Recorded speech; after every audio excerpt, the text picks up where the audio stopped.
Right, the other day I asked for some video ideas, if you remember, and I used none of them. No, that's not true. There were lots asking about Haller and Ben Rama, and I think I've covered both extensively, both before the Fulham game and after, which of course was yesterday's video, and thank you for all the comments on them. But amongst all the suggestions, there was a fantastic suggestion. Unfortunately, I've forgotten who it was from. Now, here's the suggestion. What do I think would have happened to West Ham if David Moyes had been retained after his first stint? That was the question. And I thought it was absolutely fantastic. Because, well, actually, I can go on all different tangents here. So, in that scenario, a Pellegrini never comes in. So, what would Moyes have done? And I think in as part of that, what would Moyes have done with Pellegrini's budget? So this isn't that video, by the way. But all I'm doing is I'm just appealing for whoever had that idea to tell me who it was and just remind me. As soon as I see the name, I'll recognise it. So you can't all cheat. I can't see 100 messages tomorrow. Everyone saying, "Wait, excuse me, it was my idea." I'll know it when I recognise it. I thought I'd screenshotted it, but anyway, there we go. So we'll be doing that. That's coming up. I think that's going to be an awful lot of fun. But I think it's only right. But I give the person who came up with the idea some credit. So that'll keep us at least one video notched off of the list for the to keep us busy during the international wilderness. I was actually amazed to see how many players have been called up for international duty, and I noticed Sebastian Haller has decided to join the Ivory Coast. I mean, he's French. It's Masuaku who played for the Congo. Again, he's French, born and bred French. French as a croissant inside a baguette. If you had a baguette with a croissant in it, that's how French Sebastian Haller is. But anyways, he's going to go and join the Ivory Coast in the same way. Remember Andy Townsend, who's just basically a Londoner, went and played for Republic of Ireland during that time when everyone used to go and play for Republic. Declan Rice went and played for Republic of Ireland once, did you know? But of course, that's a sore subject. Anyway, he's off on international duty. Loads of them are all going. And Balbuena's been called up. We'll talk about him in just a bit. But someone who has not been called up is Aaron Cresswellovich. I say Aaron Cresswellovich because it makes him sound a little bit more exotic, doesn't it? So it does feel like we've got a new player. And certainly someone in Cresswell who's had a second wind, another lease of life. What he is doing is nothing short of remarkable. Gio mentioned in one of the videos recently that he would have Aaron Cresswell down for Hammer of the Year.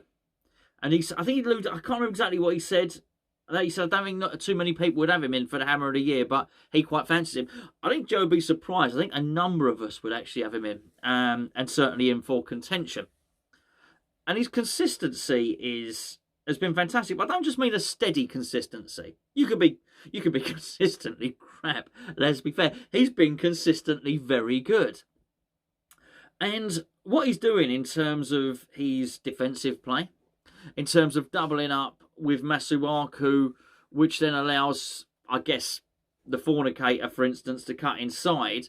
When we're defending, we almost have three players down that left-hand side. But what he does is he provides an attacking output from there. From centre-half. Now, let's just imagine for a second that Aaron Cresswell is not Aaron Cresswell, and Aaron Cresswell is Aaron Cresswellovich. And he's 23 years of age, and he's his centre-half that's come into English football, who has got, I mean, everyone lauds Trent Alexander-Arnold, rightly so, quality player. But even at full-back, he is more advanced up the pitch than Aaron Cresswell is, because obviously Aaron Cresswell's playing at centre-half. So if you had a centre-back with that kind of attacking output, you'd think, well, that's everyone would be snapping your hand up. Everyone would be trying to buy him. You add into the fact that actually he's playing in a defence which is operating really well. Couple of mishaps here and there. 3 goals conceded early on against Tottenham. But I think you've all seen that's a very, very good Tottenham team. And even then, they didn't beat us. Made some tweaks and adjustments, and then Tottenham didn't score after that. But you look at the games we've just played, shutout against Fulham. Just look at well, obviously the Wolves game, the Leicester game, Man City and Liverpool, If someone would have told you you'd come away from those 2 games conceding as few as we did, you'd have ripped their hand off. It wasn't that long ago we were going into the Manchester City games, hoping to not lose by more than 3. You'd go into those games expecting a tonking. You're going expecting 5, 6, 7 goals. That's not happening anymore. We've got a very, very good defence. And you can only keep praising Ogbonna on his own for how the defence is playing for so long. Because Balbuena has obviously played a massive part. Before that, Diop was in the team. But you can't keep ignoring Cresswell's part in it. It's not just Ogbonna on his own. A defence is a defence, right? So not only is Cresswell making these fantastic marauding runs up the pitch, he's also keeping it tight at the back. Gio made the point. Little crafty nudge here and there, a little push. If he can't quite contest it at the back post with a player like Mitrovic, then he'll give him a push, he'll give him a shove. See the ball out of play. He is a very, very good player. And the one downside for him is his height, obviously. And as a fullback, it ain't really a problem. As a centre-back, then you would think people who would, like Mitrovic, would push themselves up against him, if you pardon the expression. No need for that sort of behaviour on a football pitch. Have VAR out for that, that's for sure. But you would think that they would take one of the taller guys and literally go and place themselves on Aaron Cresswell, win the header in the air. But it doesn't really seem to be happening. And if it is happening, it's not yielding a ton of goals. So it's not like his lack of height has become a liability for West Ham United. Far from it. I just wonder what a player like that, 23-year-old Aaron Cresswellovic, would make on the transfer market. Good defender, gets guaranteed assists. And it's quite funny, actually. Beforehand, and when I say beforehand, I mean before he moved to centre-half under this stint in David Moyes, because David Moyes did try it in the first stint. Beforehand, if you'd have asked, is Aaron Cresswell good at crossing? You'd have said, yeah. If somebody would have said to you, is he one of the best in the league at crossing? You'd have said, no, hold on, steady on. Rein it in. Calm it down a little bit. He's okay. But at the moment, he seems to be one of the top guys. He's basically become Andy Robertson. He's become Trent Alexander-Arnold for delivery. They're vicious. And from deep as well. And he doesn't have to get to the bylines. What David Beckham did that for years and years and years. The accuracy, the placement, the positioning, the awareness of the cross was so good. Didn't need to beat the guy. And again, this is why I looked at it, and I know I mentioned it before, and I looked at that guy from Marseille, that Cesar. He is a big lump. Old Thor, the mighty Thor. He's left-footed, and the natural, I think the natural suspicion would be playing Aaron Cresswell's position. I don't think he would. And here's the crazy thing about this. If you take Aaron Cresswell out and you put another stopper in there, it's like someone like that, we lose a lot of our attacking play, a lot of our attacking intent. Say attacking intent, attacking ability. So much of what we do relies on Aaron Cresswell being able to cross from that left. To such an extent, I think if Cresswell was taken out of the team, then I just do wonder if David Moyes would have to change the way he plays, change the shape, change the system. So particularly you looked at times against Fulham, I use that as an example because the most recent game.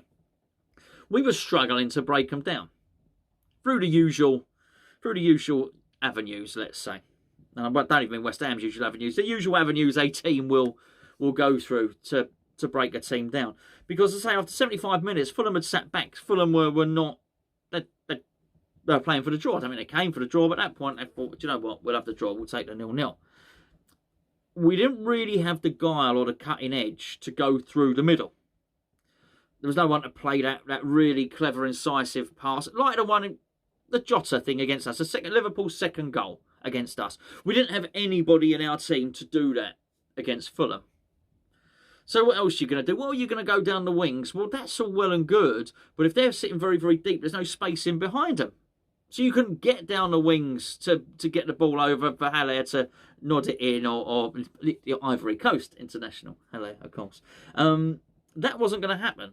So actually, I started looking at it, and I thought, well, if we're gonna do anything in terms of a goal, it's going to be a ball from deep, like from Aaron Cresswell's position, or it's going to be a really long shot. And we don't really seem to score that many. Lamzini's the obvious one. I know we tried against Fulham. Cresswell himself had a long shot, as did Jared Bowen. But otherwise, it's going to be either a long shot or Cresswell's going to basically cross a ball in from deep. Now, the irony is that did happen, but it didn't come from Aaron Cresswell. It came from Balbuena, the general, who crossed it from pretty much Cresswell's position, albeit the mirror image of it on the other side. Of course, that's the right centre half. And I thought, well, that was it. That's where the goal did come from. And it begs the question, well, what is he going to do about a transfer? And I don't think it's Cresswell's position that's up for grabs, for the reasons that I said. In fact, I reckon if David Moyes wants to persist this way, we've maybe looking at this central defender thing a little bit wrong. Because maybe he's not looking at a stopper or a central defender in the traditional sense that we think it is.